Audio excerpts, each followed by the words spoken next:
사람들은 내가 대학 졸업장이 없다고 비웃었고 나는 그들이 그 종이 한 장이 사람의 가치를 정한다고 믿는 걸 비웃었다. 내 이름은 한지은. 특별하지 않은 이름, 아무것도 없는 집에서 조용히 실패자로 살아가야 했던 사람. 나는 자장가 대신 한숨 소리를 들으며 자랐다. 장난감 대신 손에 들려있던 건 헌교과서와 부모님의 빚 북촉장이었다. 아버지는 성실한 기계공이셨지만 어느 날 작업장에서 사고를 당해 오른손을 쓰지 못하게 되셨다. 그 순간 우리 가족의 희망도 함께 부서졌다. 어머니는 새벽마다 식당으로 향하셨고 낮에는 발레, 밤에는 시장에서 채소 장사를 하셨다.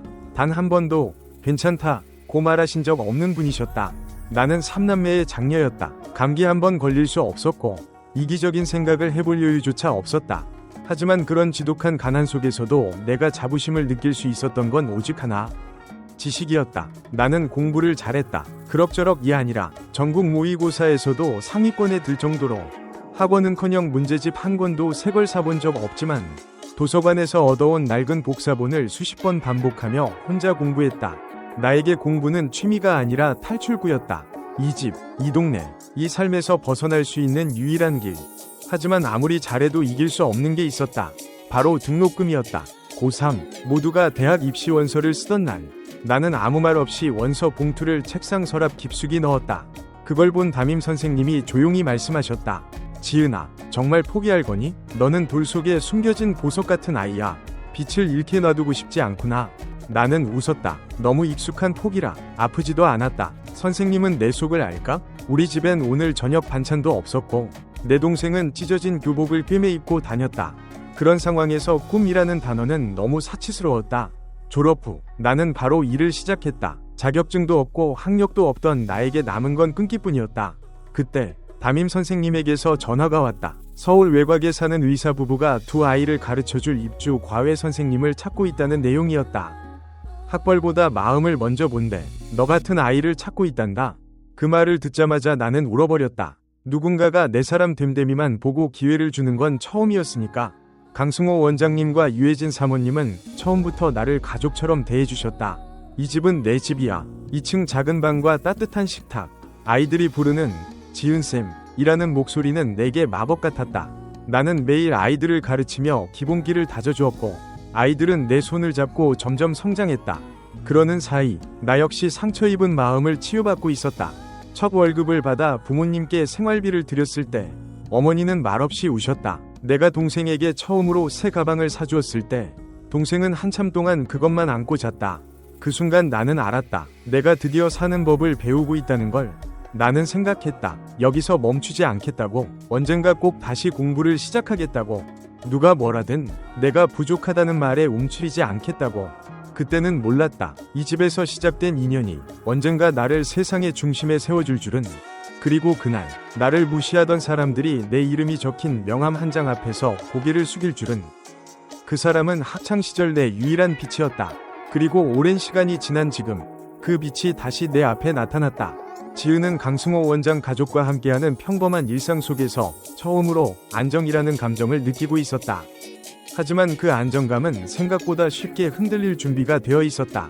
어느 날 낯선 번호로 걸려온 전화 한 통이 그녀의 마음을 송두리째 뒤흔들었다. 혹시 한지은 맞지? 나 서민우야. 기억나? 고등학교 때 같은 반이었잖아. 전화기 너머로 들려오는 목소리는 낯설면서도 너무 익숙했다. 고등학교 시절 전교 1등을 놓치지 않던 남자, 반장이자 부회장으로 모두에게 인정받던 존재, 그리고 지은이 가슴 깊이 간직했던 첫사랑. 지은은 심장이 두근거리며 겨우 대답했다. 기억나. 오랜만이네. 민우는 서울의 대기업에 다니고 있었고 최근 지은의 소식을 친구를 통해 들었다며 만나고 싶다고 했다. 그 제안에 지은은 머뭇거렸지만 결국 약속을 잡았다. 긴 세월 동안 애써 외면해왔던 여자로서의 감정이 다시 피어나는 순간이었다. 약속 당일 지은은 거울 앞에서 한참을 머뭇거렸다. 헤어진 머리, 화장기 없는 얼굴. 하지만 오늘만큼은 조금 달라지고 싶었다. 머리를 정리하고 단정한 옷을 입고 마음을 다잡고 나섰다. 카페에 도착하자 민우는 먼저 와 있었다. 여전히 깔끔하고 따뜻한 분위기의 그였다. 지은을 보자마자 반가운 얼굴로 일어나 인사를 건넸다. 정말 오랜만이야. 여전히 그 눈빛은 변함없네. 지은은 민우와 마주 앉아 이런저런 이야기를 나눴다. 가족 이야기, 고등학교 시절, 요즘의 일상까지 민우는 지은의 지난 삶에 대해 자세히 묻지 않았지만 그녀의 고단함을 조용히 느끼고 있는 듯했다. 지은아, 내 얘기 들으면서 느꼈어. 너 진짜 멋진 사람이다. 대학 못 간 게 뭐 어때? 넌 누구보다 많은 걸 이뤘잖아. 그 말에 지은은 처음으로 눈물이 고였다. 자신을 위로해주는 말에 이렇게 마음이 풀릴 줄은 몰랐다. 그렇게 두 사람은 한 달에 한 번 조용히 만나며 서로의 삶에 스며들기 시작했다. 시간이 흐르고 민우는 군 복무를 마친 뒤 대기업에 취업했고 지은은 여전히 의사부부 댁에서 아이들을 가르치고 있었다. 그녀는 그 집 아이들이 좋은 대학에 갈 수 있도록 끝까지 책임지고 싶었고 동시에 가족에게 돈을 보내는 걸 멈출 수 없었다. 그러던 어느 날 지은의 마음이 결심에 이르렀다. 둘째 아이가 대학에 합격한 날 지은은 8년간의 시간을 뒤로하고 드디어 이 일을 정리하기로 한다. 그리고 민우와의 결혼을 결심한다. 이제는 더 이상 도망치지 않겠다고. 지은은 마음속으로 되낸다. 나는 실패한 삶이 아니야. 이제부터가 내 진짜 시작이야. 그녀는 몰랐다. 이 사랑이 앞으로 얼마나 많은 폭풍을 마주하게 될지. 하지만 이 순간만큼은 세상이 조금은 따뜻해 보였다. 결혼을 결심한 날, 지은은 긴 세월의 그림자에서 한 걸음 나아갔다고 믿었다. 이제는 자신을 숨기지 않아도 된다고. 과거의 아픔도 자신이 이루어낸 삶의 일부로 껴안을 수 있다고 생각했다. 하지만 세상은 언제나 그렇듯 행복한 결심 뒤에 예상치 못한 폭풍을 숨기고 있었다. 한지은 씨 맞죠? 처음으로 민우의 부모님을 만난 날, 그녀는 문턱을 넘기도 전에 차가운 시선을 마주했다. 민우의 어머니, 한치의 흐트러짐도 없는 단정한 차림의 여성이었다. 눈빛은 정중하지만 날카로웠고 말투는 친절했지만 어느 틈에선가 단단한 선을 그었다. 우리 민우가 당신과 결혼하겠다고 해서 놀랐어요. 민우는 원래 뭐든 신중하게 결정하는 아이인데 말이죠. 지은은 미소 지으며 고개를 숙였지만 그 말에 숨은 뜻을 모를 만큼 순진하지 않았다. 왜 하필 너냐는 질문이 말끝마다 숨어 있었다. 며칠 뒤 민우가 전화를 걸어왔다. 목소리가 무거웠다. 지은아, 미안해. 부모님이 좀 걱정이 많으셔. 네가 고졸이라는 것도 집안 형편도 알고 나서 더 심각하게 생각하시는 것 같아. 지은은 그 말에 담긴 무게를 고스란히 느꼈다. 학벌, 출신, 배경, 그녀가 아무리 노력해도 지울 수 없는 단어들이었다. 민우야, 난 내 부모님이 싫은 게 아니야. 그냥 내가 또 누군가에게 상처를 줄까봐 두려워. 민우는 망설이다 말했다. 그럼 같이 설득해보자. 우리 둘 다 진심이면 언젠가 마음이 움직이실 거야. 하지만 민우의 집안뿐만 아니라 사회의 시선도 만만치 않았다. 민우의 대학 동문 모임에 따라간 날, 지은은 다시 한번 자신이 낯선 존재임을 느꼈다. 어머, 민우 씨 여자친구세요? 반가워요. 친절한 인사 뒤에 따라오는 얄미운 질문들. 혹시 어디 나오셨어요? 전공은요? 요즘은 학벌도 중요하잖아요. 지은은 애써 웃으며 대답했다. 저는 바로 취업을 해서요. 대학은 따로 안 다녔어요. 순간 정적이 흘렀고 그 후 이어지는 어색한 분위기. 누군가는 눈을 피했고 누군가는 억지 미소로 말을 돌렸다. 그날 집으로 돌아오는 길, 지은은 입술을 깨물며 창밖을 바라봤다. 나는 아직도 받아들여지지 않는 존재일까? 시간이 흐르면서 민우의 어머니는 조심스럽게 조건을 걸기 시작했다. 지은 씨가 공부를 다시 시작하면 어떨까요? 방송통신대라도 다니면 우리 입장에서도 조금은 안심이 될 것 같아요. 그 말은 결국 있는 그대로의 당신은 부족하다 는 선언이었다. 지은은 밤새 고민했다. 자존심이 상했고 억울했고 슬펐다. 하지만 동시에 자신도 알고 있었다. 이 사랑을 지키려면 증명해야 한다는 것을. 그래서 그녀는 결심했다. 방송통신대학교 행정학과에 지원했다. 낮에는 아이들을 가르치고 밤에는 강의를 듣고 새벽에는 과제를 했다. 지쳐 쓰러질 것 같았지만 그녀는 포기하지 않았다. 그 무렵 예상치 못한 인물이 나타났다. 민우의 어머니가 소개했다는 민우의 대학 후배이자 병원장 딸 백유진이었다. 지은 씨, 안녕하세요. 민우 오빠 얘기는 많이 들었어요. 정말 대단하세요. 저도 어릴 때 가난했었거든요. 근데 전 죽어도 대학은 가겠더라고요. 그건 내 인생의 최소한의 자존심이었어요. 그녀의 말투는 부드러웠지만 말끝마다 날이 서 있었다. 민우의 어머니는 그녀를 자주 집에 초대했고 마치 지은 대신 앉아야 할 자리에 유진을 앉히는 것처럼 보였다. 민우는 단호히 말했다. 지은이 아니면 난 결혼 안 해. 그러니까 더는 그런 자리 만들지 마세요. 하지만 그날 이후 지은은 명확히 느꼈다. 자신이 사랑받는 만큼 더 많은 벽 앞에 서게 될 거라는 것을. 그녀는 그 밤 민우에게 조용히 물었다. 민우야, 정말 나와 함께하면 후회하지 않을 자신 있어?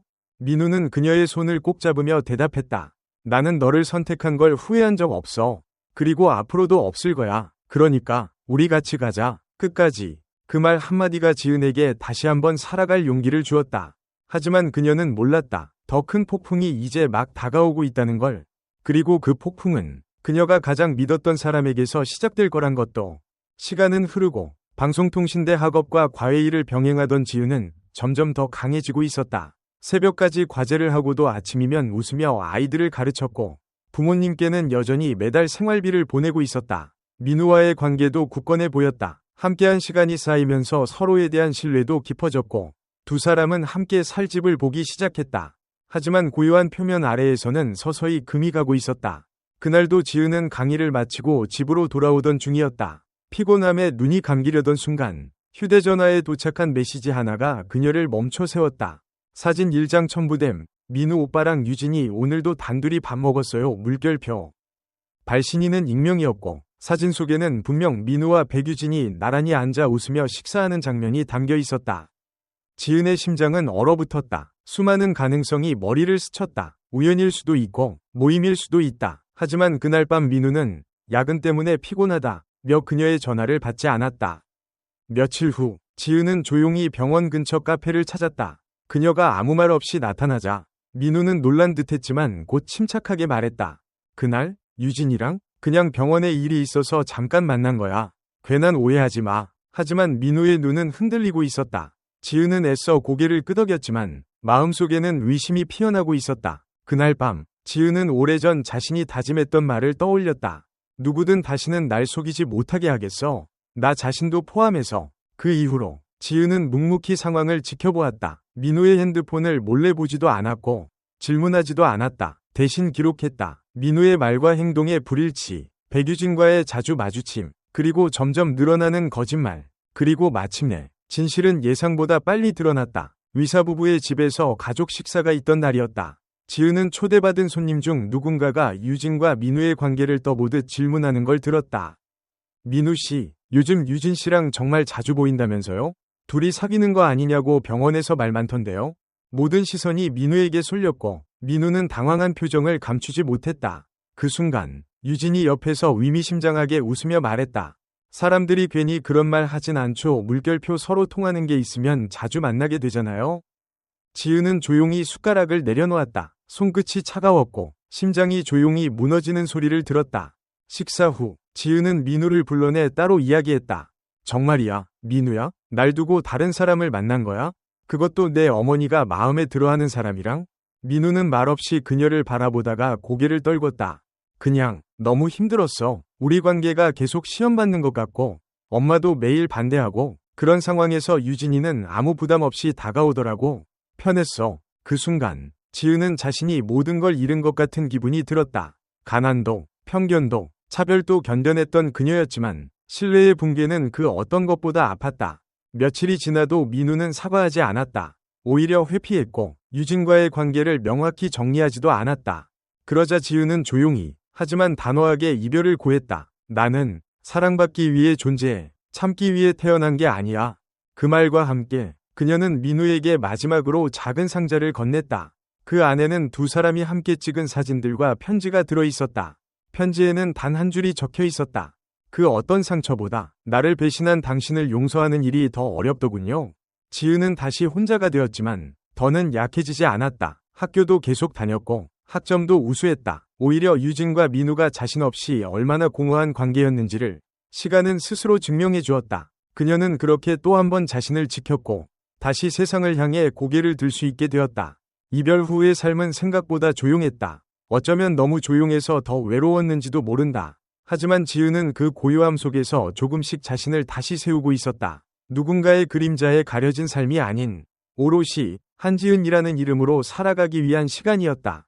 하루는 방송통신대 도서관에서 공부하던 중이었다. 그녀는 학업에도 몰두했고 졸업을 향한 발걸음을 성실히 내딛고 있었다. 그날 행정학 강의를 마친 후 지은은 우연히 한 팸플릿을 보게 되었다. 장애청소년 진로 멘토링 프로젝트 전공 불문. 삶의 경험을 나눌 수 있는 멘토를 모집합니다.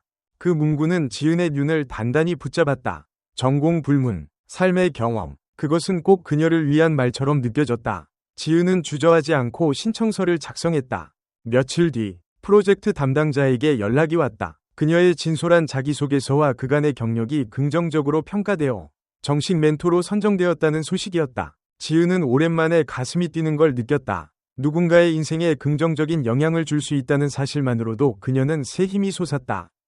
첫 멘토링 날, 지은은 긴장했다. 그녀의 앞에 앉은 학생은 한창 사춘기에 접어든 16살 소년. 지적장애를 앓고 있어 의사소통에 시간이 걸리는 아이였다. 하지만 아이의 눈빛에는 두려움 대신 무언가를 갈망하는 빛이 서려 있었다. 지은은 조심스럽게 다가갔다. 책상 위에 놓인 공책을 가리키며 말했다.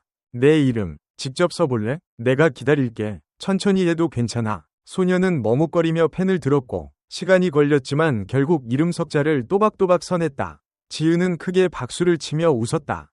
정말 잘했어. 그게 첫걸음이야. 앞으로 우리 한 걸음씩 같이 걸어보자. 그날 이후 소녀는 매주 지은을 기다렸다. 책상에 앉아 먼저 책을 펴고 짧지만 또박또박 말도 하기 시작했다. 그녀는 아이가 달라지는 모습을 보며 마음속 깊은 곳에서 치유되는 감정을 느꼈다. 그러던 어느 날 프로젝트 전체 멘토들이 함께 모이는 네트워킹 행사가 열렸다. 지은은 부담스러웠지만 지도교수의 권유로 참석하게 되었다. 행사장에 도착하자 낯익은 인물이 눈에 들어왔다. 바로 의사 부부의 둘째 딸, 예전에 지은이 돌보던 아이 중 한 명이었다. 지은 언니, 진짜 언니 맞죠? 여기서 보다니 너무 반가워요. 어느덧 대학생이 된 그녀는 지은을 보자 반갑게 안겼고 주변에 있던 사람들에게 지은을 소개하기 시작했다. 이분은 제가 중학생 때 가르쳐주신 선생님이에요. 제 인생을 바꿔주신 분이에요. 순간 주변의 시선이 지은에게 쏠렸다. 다들 놀라움과 존경이 뒤섞인 눈빛이었다. 그녀는 머쓱하게 웃었지만 마음속에서는 오래된 상처가 부드럽게 아물기 시작했다. 행사가 끝나고 지은은 집으로 돌아가기 전 공원 벤치에 앉았다. 손에는 행사장에서 받은 소감문과 작은 선물이 들려 있었다. 그때 낯익은 발걸음 소리가 다가왔다. 고개를 돌리자 놀랍게도 의사 부부가 서 있었다. 지은아, 연락 못 돼서 미안해. 아이들이 너 이야기를 자주 해서 보고 싶었어. 그녀는 깜짝 놀라면서도 마음이 따뜻해졌다. 선생님, 아니, 원장님, 사모님, 이렇게 뵙게 될 줄은 몰랐어요. 그들은 지은을 안치고 근황을 물었다. 그리고 곧 말문을 열었다. 우리가 지금 복지재단을 준비하고 있어. 장애 청소년과 학대 피해 아동들을 위한 곳인데 운영을 함께할 사람이 필요해. 지은이 네가 맡아줬으면 해. 네가 그 역할을 잘할 거라고 확신해. 지은은 말을 잇지 못했다. 세상이 다시 그녀에게 손을 내밀고 있었다. 이번에는 무시가 아닌 존중으로. 며칠 밤을 고민한 끝에 그녀는 결심했다. 그리고 이력서를 제출하며 메일에 짧은 문장을 적었다. 이제는 나도 누군가의 기회가 되고 싶습니다. 그리고 다시 시작된 여정. 복지재단의 실무를 맡으며 지은은 바쁘게 움직였다. 프로젝트, 보고서, 정책 제안서, 할 일은 많았지만 하나하나의 보람이 있었다. 그러던 어느 날 재단의 연계병원에서 새로운 후원자로 내방하겠다는 연락이 왔다. 그날 오후 회의실 문이 열리고 한 남자가 들어섰다. 바로 민우였다. 민우는 지은을 보자 순간 굳었다. 지은은 침착하게 고개를 숙였다. 오랜만이야, 민우 씨. 민우는 말없이 앉았다. 한동안 정적이 흘렀고 결국 그가 먼저 입을 열었다. 그때 정말 미안했어. 그날 이후 나도 많이 무너졌어. 유진이랑은 오래 가지도 못했고 결국 모든 게 허무하더라. 너만큼 진심으로 날 바라봐준 사람은 없었다는 걸 늦게야 알았어. 지은은 조용히 웃었다. 괜찮아요. 덕분에 저도 제 길을 더 빨리 찾을 수 있었어요. 우리가 함께했던 시간도 지금은 고맙게 생각해요. 그 말에 민우는 고개를 끄덕였다. 두 사람 사이에 긴 그림자가 드리웠지만 이제는 서로의 뒤를 짓누르지 않는다는 걸 알 수 있었다. 그날 밤 지은은 복지재단의 아이들 사진을 바라보며 생각했다. 이제는 누군가를 부러워하거나 비교하거나 증명하려 하지 않는다. 자신이 걸어온 길 자체가 증명이고 이 아이들에게 건네는 따뜻한 손이 바로 그녀의 존재 이유라는 걸. 봄은 늘 가장 추웠던 겨울 뒤에 찾아온다. 그리고 지은에게도 이제 진짜 봄이 피어오르기 시작했다. 복지재단에서의 하루하루는 고되었지만 지은에게는 살아있다는 실감 그 자체였다. 매일 아침 그녀는 기관의 문을 가장 먼저 열었고 늦은 밤까지 사무실에 불을 밝히는 일이 다반사였다. 하지만 피로보다 컸던 것은 자신이 누군가에게 필요하다는 확신이었다. 그러던 어느 날 한 건의 상담 신청이 들어왔다. 12살 여자아이, 이름은 하은별, 보호자가 없이 시설에서 지내고 있으며 최근 학업 부진과 감정 기복이 심하다는 이유로 학교에서도 문제 학생으로 낙인 찍히고 있었다.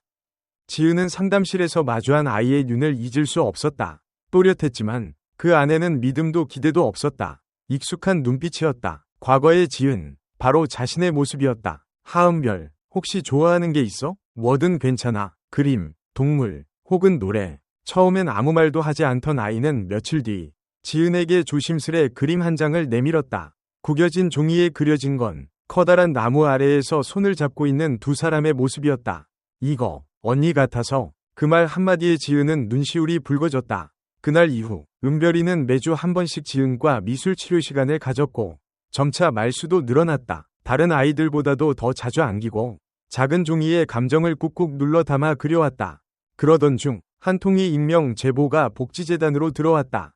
은별이 담당 교사와 시설장이 부당하게 후원금 일부를 유용하고 있습니다. 아이들의 식사도 줄이고 프로그램도 대부분 생략됩니다. 지은은 곧바로 사실 확인에 나섰다. 정식 감사와 인터뷰 요청, 보호자 회의 소집. 하지만 돌아온 것은 조직 내 저항과 묵살이었다. 내부 고발자는 없었고 아이들은 두려움에 입을 닫았다. 그 와중에 은별이는 더 이상 재단에 나오지 않기 시작했다. 시설 측에서는 문제가 많아 격리 중이라는 설명만 반복했다. 지은은 상황이 심상치 않음을 직감했다. 몇 차례 연락 시도에도 아이와 직접 통화할 수 없었고 결국 그녀는 직접 시설을 찾았다. 면담 요청은 거부되었고 입구에서 대기하던 그녀는 마침내 은별이의 울음소리를 듣고 뛰어들었다.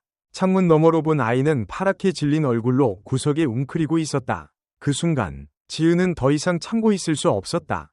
법적 절차를 밟겠습니다. 아이를 학대한 정황이 명백한 이상 모든 기록을 확보하고 행정처분을 요청하겠습니다. 며칠 후 지은은 재단 이사회 앞에서 프레젠테이션을 했다. 스크린에는 시설 내 사진, 아이들의 진술, 그리고 후원금 사용 내역의 불일치 자료가 하나하나 정리되어 있었다. 말이 끝났을 때 회의실은 침묵에 잠겼다. 그리고 이사장 지은에게 이 일을 맡겼던 의사부부 중 한 분이 조용히 입을 열었다.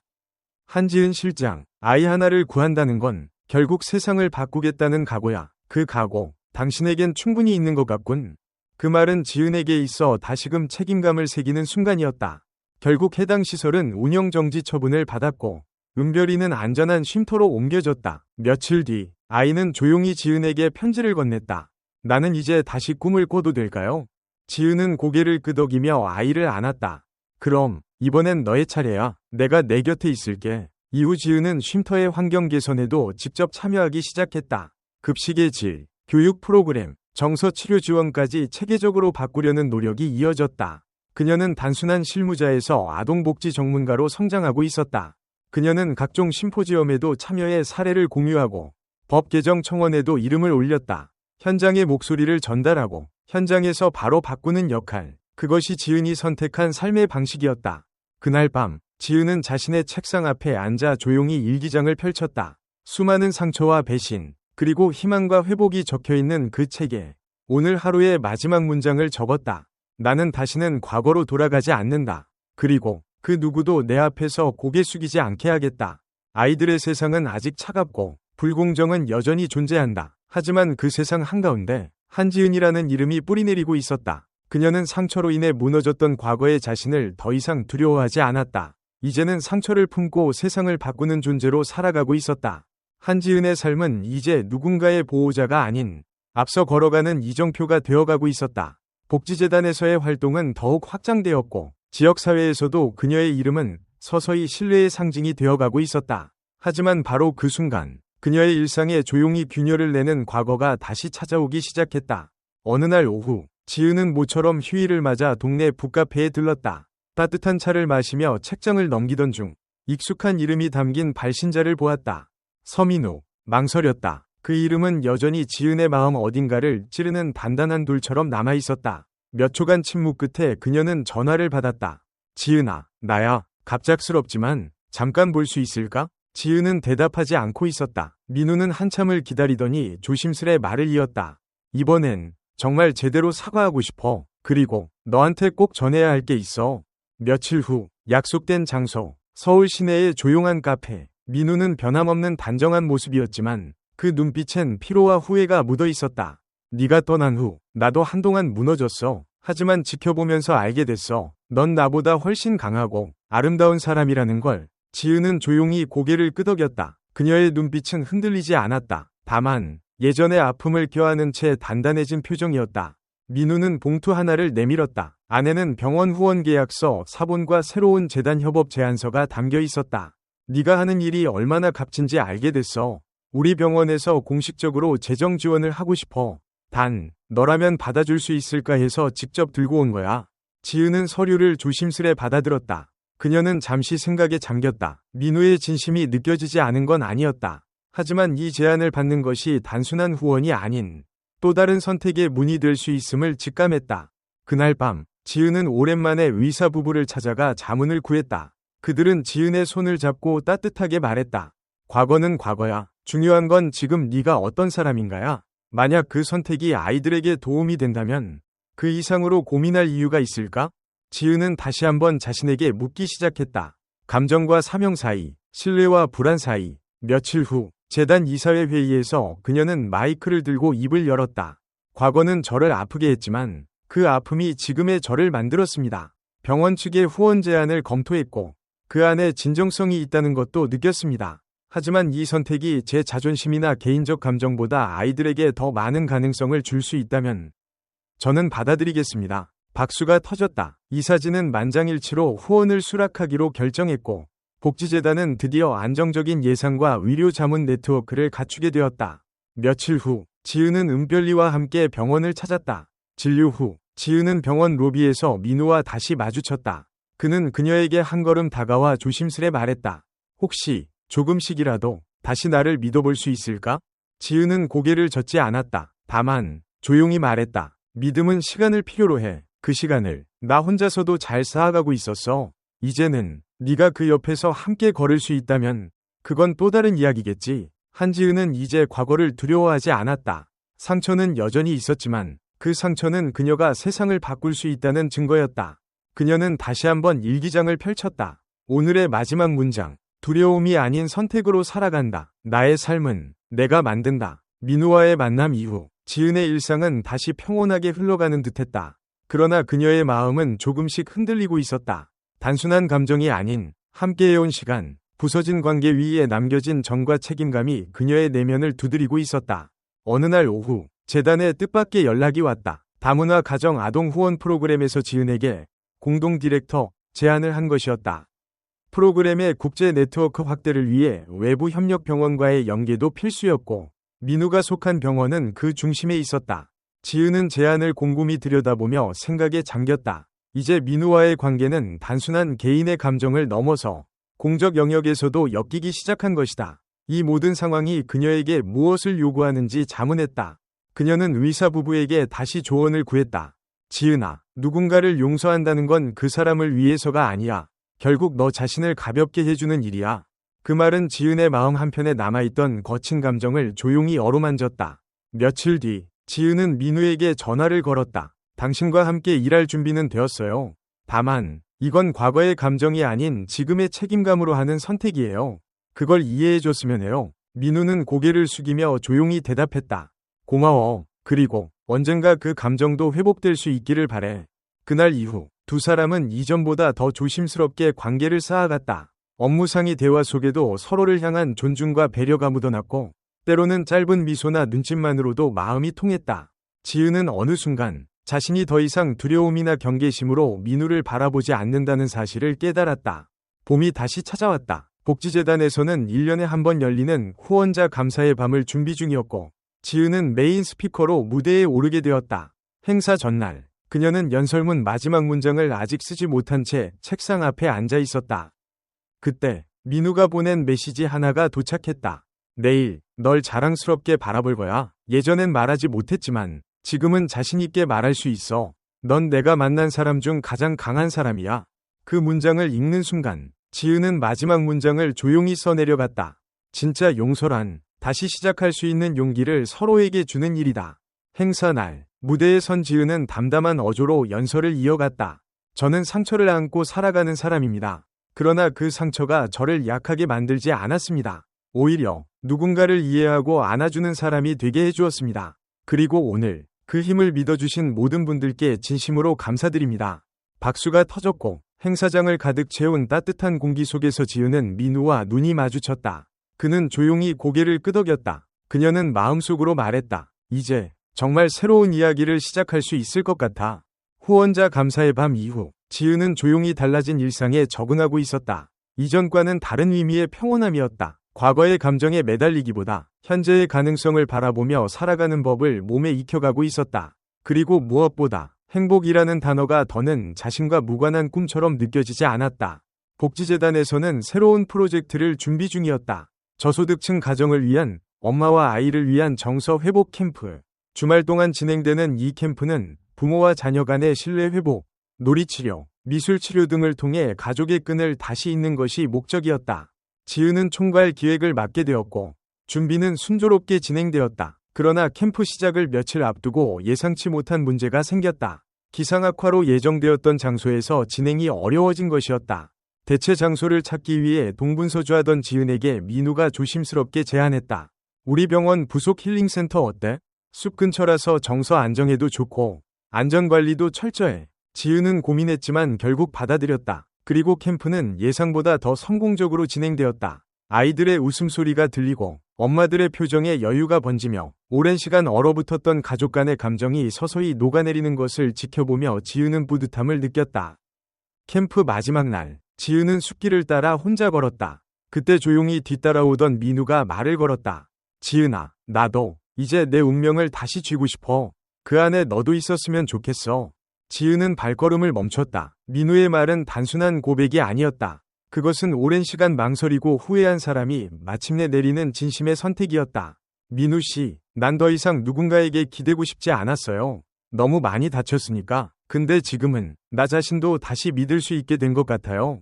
그러니 만약 우리가 다시 시작한다면 그건 약한 마음 때문이 아니라 서로를 정말 믿기 때문이에요. 그 말에 민우는 조용히 그녀의 손을 잡았다. 며칠 후 지은은 재단 식구들에게 발표를 했다.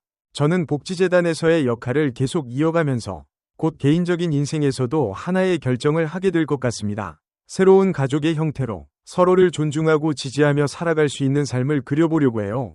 동료들은 박수로 축하해 주었고 위사 부부는 눈시울을 붉히며 지은을 안아주었다. 그리고 마침내 봄 햇살이 따뜻하게 비추는 어느 날, 지은과 민우는 가족과 친구들의 축복 속에서 소박한 약혼식을 올렸다. 그날 지은은 짧은 인사말을 남겼다. 저는 이제 더 이상 누군가의 그림자도 아니고 누구의 후회 속에 존재하는 사람도 아닙니다. 저는 제 삶의 주인이고 오늘 이 자리는 그 첫 페이지입니다. 민우는 그녀의 말을 받아 적으며 말했다. 우린 둘 다 다시 시작할 자격이 있어. 그게 우리가 함께하는 이유야. 그날 밤 지은은 일기장을 펼쳤다. 마지막 장엔 이렇게 적었다. 운명은 선택의 다른 이름이다. 그리고 이제 나는 내 손으로 행복을 선택했다. 약혼식 이후 지은은 마침내 안정이라는 단어의 의미를 온몸으로 느끼고 있었다. 그러나 삶은 언제나 그렇듯 가장 평온한 순간에 가장 깊은 파문을 던진다. 재단 내부에서 이상한 움직임이 감지되기 시작한 것은 약혼식을 치른 지 한 달쯤 뒤였다. 담당 회계팀장이 돌연 사직했고 후원금 사용 내역 중 일부가 빠져 있다는 제보가 들어왔다. 처음에는 단순 실수로 여겼지만 정밀 감사를 시작하자 충격적인 사실이 드러났다.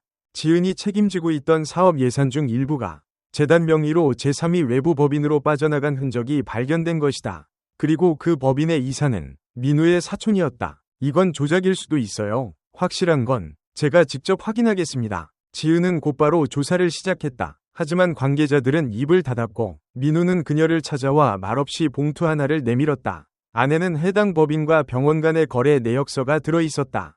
그건 나도 몰랐어. 병원 쪽 행정 담당이 독단적으로 처리한 거래였어. 사촌이 연관되어 있다는 것도 오늘 처음 알았어. 지은은 혼란스러웠다. 이건 단순한 금전 문제가 아니었다. 그녀가 쌓아올린 신뢰, 그리고 자신이 몸담고 있는 재단의 존재 이유까지 송두리째 흔들릴 위기였다. 며칠 뒤 언론까지 이 사안을 보도했다. 복지재단 횡령 의혹, 내부 고발자의 증언, 그리고 지은의 얼굴 사진까지 기사에 노출되었다. 재단 이사회는 긴급회의를 열었고 그녀는 대표 자격으로 소명해야 했다.